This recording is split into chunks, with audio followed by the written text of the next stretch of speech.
بسم اللہ الرحمن الرحیم۔ شروع کرتا ہوں اللہ تعالیٰ کے نام سے جو بڑا مہربان نہایت رحم کرنے والا ہے۔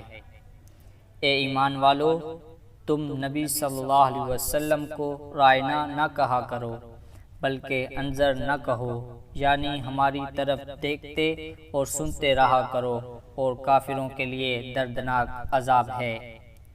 نہ تو اہل کتاب کے کافر اور نہ مشرکین چاہتے ہیں کہ تم پر تمہارے رب کی کوئی بھلائی نازل ہو۔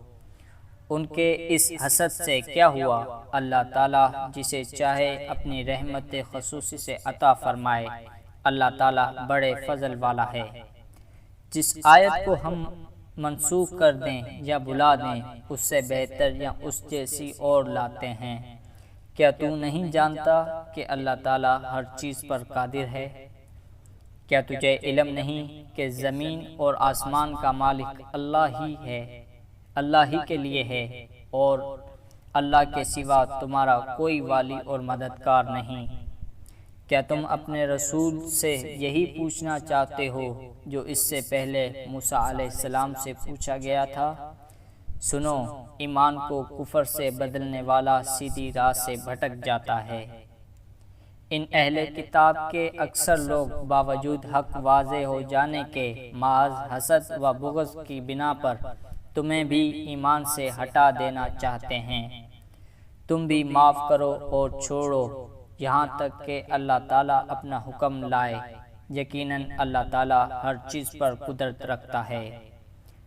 تم نماز قائم رکھو اور زکوٰۃ دیتے رہا کرو، اور جو کچھ بھلائی تم اپنے لیے آگے بھیجو گے سب کچھ اللہ کے پاس پالو گے۔